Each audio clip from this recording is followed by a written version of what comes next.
आगरा के एतमादुद्दौला थाना क्षेत्र निवासी गुलजारी लाल प्रजापति अपना पुश्तैनी धंधा करके परिवार का भरण पोषण कर खुशहाल जिंदगी बिता रहा था। उसके काम में उसकी पत्नी सोमवती और 3 बेटे भी हाथ बटाते थे। एक बेटी थी जो घर के रोजाना के काम में माँ का हाथ बटाती थी। गुलजारी लाल के बेटे जवान हो गए तो पुश्तैनी धंधा छोड़कर वे दूसरा काम करने लगे थे। फिर गुलजारी लाल ने कांच का सामान बनाने की एक फैक्ट्री में नौकरी कर ली। बच्चे जवान थे तो उनकी शादी के लिए रिश्ते भी आने लगे। मझले बेटे विनोद की शादी फिरोजाबाद जिले के गांव मोहम्मदाबाद निवासी महेश की भतीजी अनीता से कर दी। दरअसल अनीता के पिता रमेश और मां की मृत्यु उस समय हो गई थी जब अनीता छोटी थी। तब उसके ताऊ महेश ने ही उसकी और उसके भाई बहन की परवरिश की थी।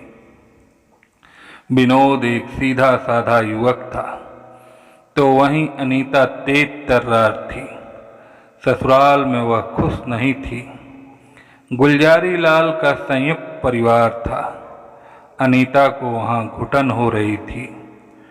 कुछ दिनों तक तो वह खामोश रही, पर उसने पति पर जोर डालना शुरू कर दिया कि वह इस संयुक्त परिवार में नहीं रह सकती, वह अलग रहना चाहती है। पत्नी की बात से विनोद हैरान था और परेशान भी। अपने परिवार से अलग होने की बात उसने कभी सोची नहीं थी। ससुराल में सभी लोग अनीता का ठीक से ख्याल रखते थे तो वह समझ नहीं पा रहे थे कि आखिर ऐसी क्या बात है जो वह अलग रहने की जिद कर रही है। बहरहाल उन्होंने उसे किसी तरह समझा बुझा दिया। एक दिन अनीता मायके गई और कई दिन तक जब उसने आने का नाम नहीं लिया तो उसके ससुर गुलजारी लाल ने अनीता के ताऊ महेश को फ़ोन किया कि वह अनीता को ससुराल छोड़ आए।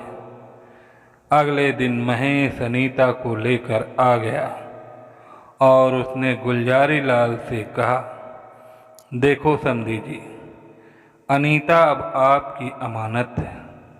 इसकी देखभाल की जिम्मेदारी आपकी ही है।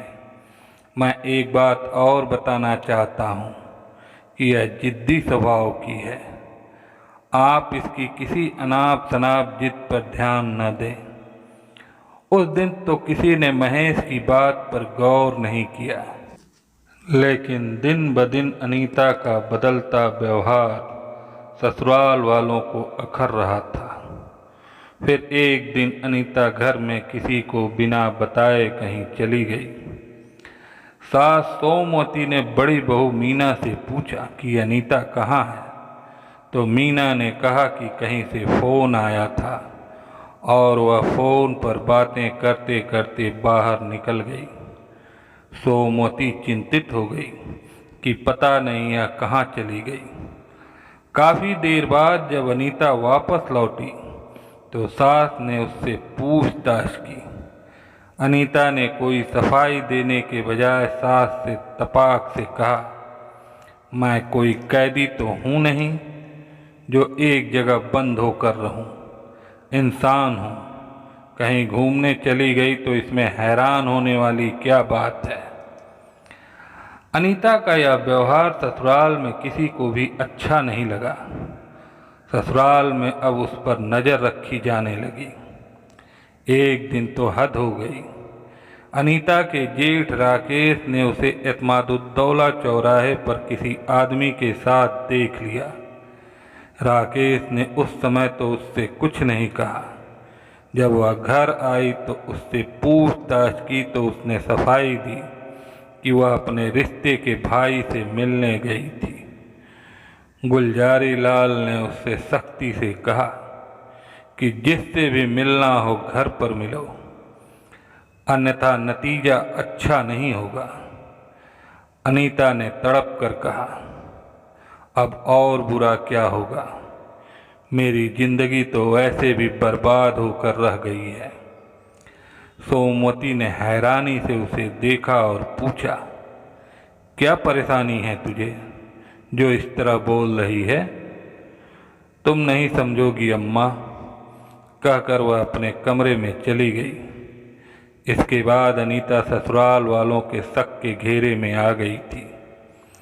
गुलजारी लाल ने उसके ताऊ महेश को सारी बात बताई तो उसने कहा, समधी जी, मैंने तो पहले ही आपको बता दिया था कि आप ही इसे अपने हिसाब से रखें, अब आप ही जानो।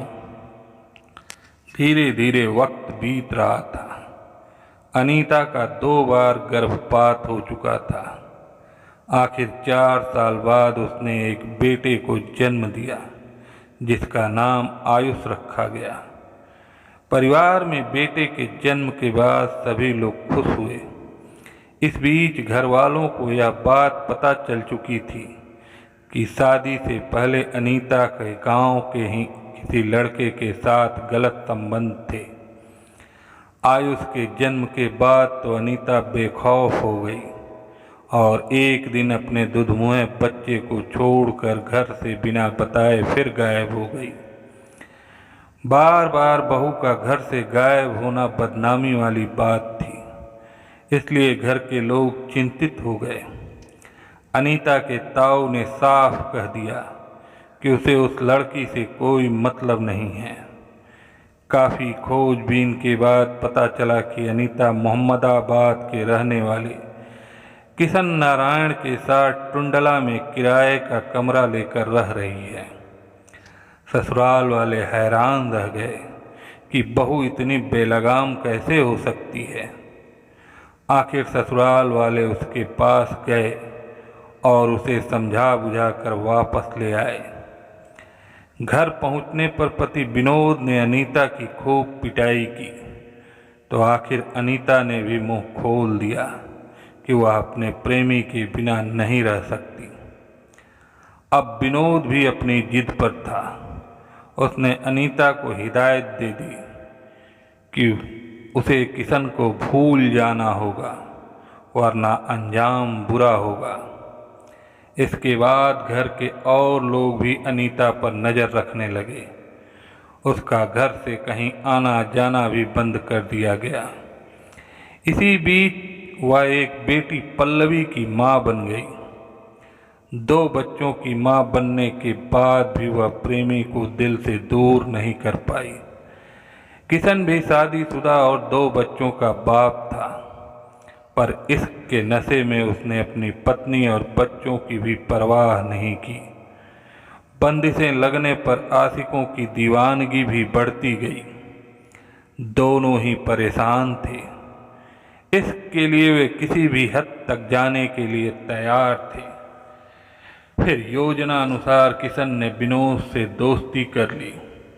उसने विनोद से यह भी कहा कि जो कुछ हुआ वह उसे भूल जाए और अब वह वादा करता है कि आगे से अनीता से कोई संबंध नहीं रखेगा। विनोद ने किशन की बात पर विश्वास कर लिया। अपना विश्वास बढ़ाने के लिए किशन विनोद को खाना खिलाने ढाबे पर ले जाता और दारू भी पिलाता। ससुराल वालों के प्रति अनीता का जो अड़ियल रवैया था वह उसने बदल दिया। वह सभी से प्यार से पेश आने लगी। इससे ससुराल वाले समझने लगे कि वह सुधर गई है, लेकिन वह यह नहीं समझ पाए कि अनीता और उसके प्रेमी किशन ने इसके पीछे क्या योजना बना ली है। विनोद जिस फैक्ट्री में काम करता था उसमें कांच के गिफ्ट आइटम बनते थे। एक दिन किशन ने उससे कहा कि उसकी मार्बल फैक्ट्री में अच्छी जान पहचान है, वह वहाँ उसकी नौकरी लगवा सकता है। वहाँ उसे अच्छी सैलरी के अलावा कई तरह की सुविधाएं भी मिलेंगी। विनोद ने किशन की बात मानकर तुरंत हाँ कर दी। तब किशन ने कहा कि वह किसी दिन उसके साथ चलेगा और यदि सब कुछ ठीक रहा तो मार्बल फैक्ट्री में उसकी नौकरी लग जाएगी। विनोद सीधा साधा आदमी था और अपनी दुनिया में ही खुश था, जबकि किशन बिजली मिस्त्री था। बहुत तेज तर्रार था वह। कोई नहीं जानता था कि किशन के मन में क्या चल रहा है, लेकिन प्रेमिका को पाने के लिए वह भयानक षड्यंत्र रच रहा था। अपने मकसद को पूरा करने के लिए एक दिन किशन ने अपने चचेरे भाई सुनील से बात की और कहा कि वह अपने प्यार को किसी भी कीमत पर पाना चाहता है, चाहे इसके लिए उसे किसी की जान ही क्यों न लेनी पड़े। इस काम में उसे उसकी मदद की ज़रूरत है। सुनील किशन का चचेरा भाई ही नहीं, लंगोटिया दोस्त भी था। वह टेम्पो चलाता था। किशन की सहायता करने के लिए वह उसके गुनाह में शामिल होने को तैयार हो गया। इसके बाद किशन ने अनीता और सुनील के साथ एक षड्यंत्र रचा। 27 दिसंबर 2017 की शाम को विनोद के मोबाइल पर एक फ़ोन आया। फ़ोन करने वाले ने अपना नाम सुनील बताते हुए कहा, मैं किशन का दोस्त बोल रहा हूँ। किशन ने तुम्हारी नौकरी के लिए मुझसे बात की थी। अब हम और किशन रामबाग चौराहे पर खड़े तुम्हारा इंतज़ार कर रहे हैं।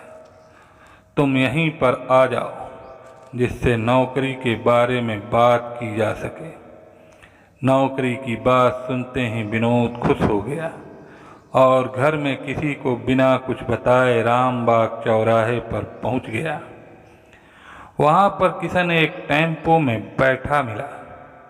उसके साथ एक और लड़का था। विनोद उस लड़के को नहीं जानता था। किशन ने उसका परिचय अपने चचेरे भाई सुनील के रूप में दिया। किशन ने विनोद को भी टेम्पो में बैठा लिया। अनीता कुछ दिन पहले से अपने मायके में थी, लेकिन थोड़ी देर में वह भी वहां आ गई। पत्नी को वहां देखकर विनोद हैरान रह गया। इससे पहले कि विनोद पत्नी से कुछ पूछता, किशन बोला, दरअसल अनीता तुम्हारे पास ही आने वाली थी। मैंने सोचा कि तुम्हारे काम की बात करने के बाद या यहीं से तुम्हारे साथ ही चली जाएगी। वे सब कुछ देर तक इधर उधर की बातें करते रहे। तभी किशन ने विनोद से कहा कि फैक्ट्री मालिक ने मिलने के लिए आज शाम 8 बजे का समय दिया है। अभी तो 6 बज रहे हैं।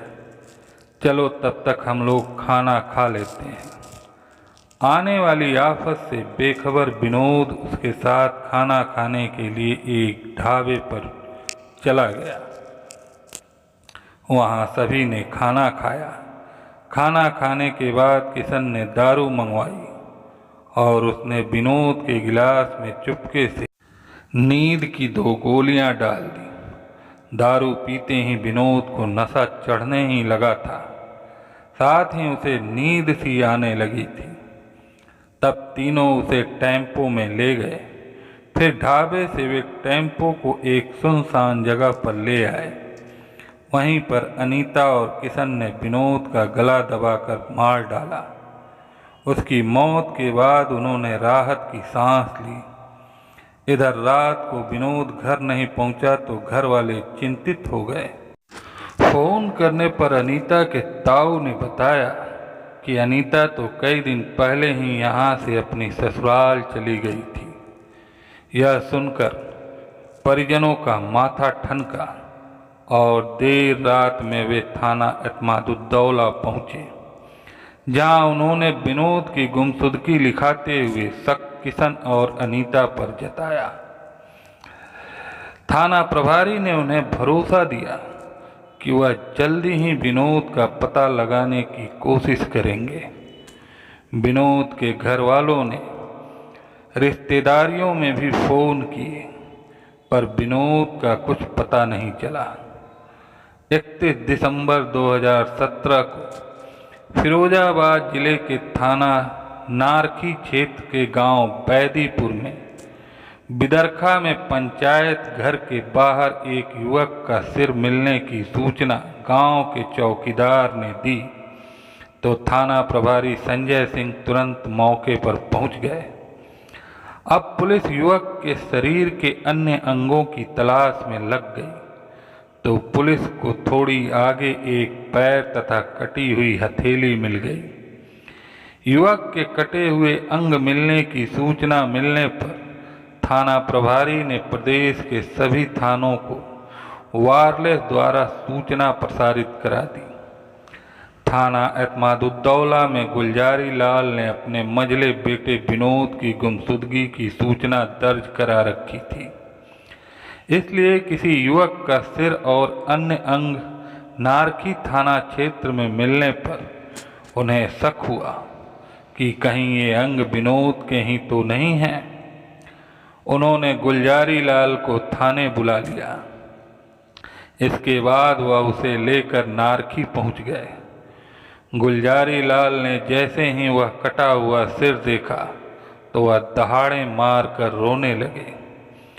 उन्होंने उस कटे हुए सिर की पहचान अपने बेटे विनोद के रूप में की। सिर के शिनाख्त हो जाने के बाद नारखी पुलिस 100 के बाकी हिस्सों की खोज में लग गई। तभी थाना प्रभारी संजय सिंह को सूचना मिली कि टूंडला पुलिस ने शमशान घाट से मोहम्मदाबाद जाने वाली सड़क पर इधर उधर बिखरे किसी इंसान के अंग के टुकड़े बरामद किए हैं। थाना प्रभारी संजय सिंह वहां पहुंच गए। उन्होंने सोचा कि ये टुकड़े भी विनोद की ही लाश के होंगे, इसलिए जरूरी कार्रवाई करके लाश के वे टुकड़े उन्होंने पोस्टमार्टम के लिए भेज दिए। इस विभत्स कत्ल की खबर जब इलाके के लोगों को हुई तो वे सभी हैरान रह गए। नारखी पुलिस को अब कातिलों की तलाश थी। विनोद के भाइयों ने उसकी पत्नी अनीता और उसके प्रेमी किशन पर अपना शक जताया था। पुलिस उन दोनों के पीछे लग गई, पर दोनों में से घर पर कोई भी नहीं मिला। काफ़ी कोशिशों के बाद पुलिस के लंबे हाथ आखिर नामजद आरोपियों तक पहुंच ही गए। नारखी के थाना प्रभारी संजय सिंह को मुखबिर ने 4 जनवरी 2018 को सूचना दी कि प्रेमी युगल धजावली चौराहे पर मौजूद है। थाना प्रभारी तुरंत पुलिस बल के साथ वहां पहुंचे और दोनों को दबोच लिया। पुलिस दोनों को थाने ले आई। सख्ती से पूछताछ करने पर अनीता ने स्वीकार कर लिया कि उसने ही किशन व उसके दोस्त सुनील के साथ मिलकर अपने पति विनोद की हत्या कर उसकी लाश के 30 टुकड़े किए थे। अनीता ने यह भी स्वीकारा कि उसकी शादी से पहले ही गांव के किशन से उसके अवैध संबंध थे। चूंकि किशन उसकी जाति का नहीं था, इसलिए ताऊ ने किशन के साथ उसकी शादी करने से मना कर दिया था, पर वे दोनों हर कीमत पर शादी करना चाहते थे। इस दौरान ताऊ महेश ने अनीता की मर्जी के खिलाफ उसकी शादी विनोद से कर दी थी। अनीता बेमन से विनोद की दुल्हन बनकर ससुराल पहुंच गई थी। अनीता के ताऊ ने सोचा था कि शादी के बाद वह सुधर जाएगी, लेकिन विवाह के बाद की जुदाई ने अनीता को बागी बना दिया। वह रात दिन किशन के लिए तड़पती रही।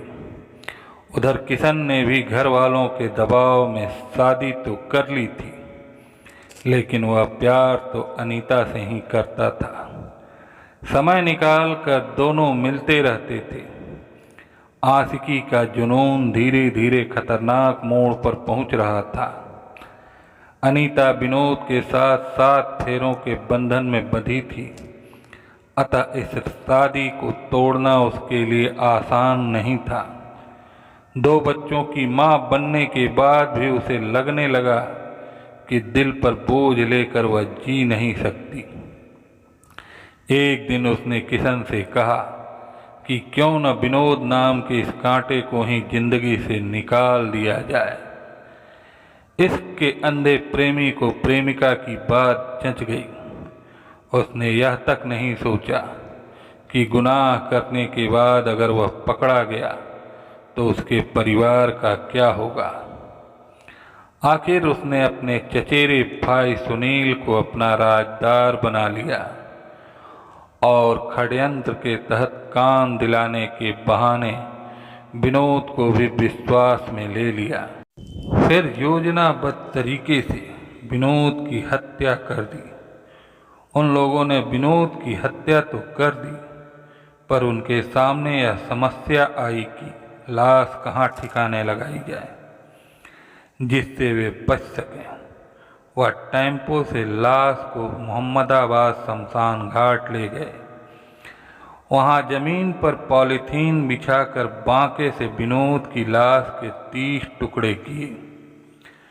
फिर सभी टुकड़े पॉलीथीन सहित टेम्पो में रख लिए। टेम्पो लेकर वे मोहम्मदाबाद की तरफ बढ़ गए। रास्ते में चलते हुए वे एक एक टुकड़ा डालते गए। बांका भी उन्होंने एक जगह फेंक दिया और काम खत्म हो जाने के बाद सुनील अपनी राह चला गया और अनीता किशन के साथ टुंडला स्थित किराए के कमरे पर आ गई।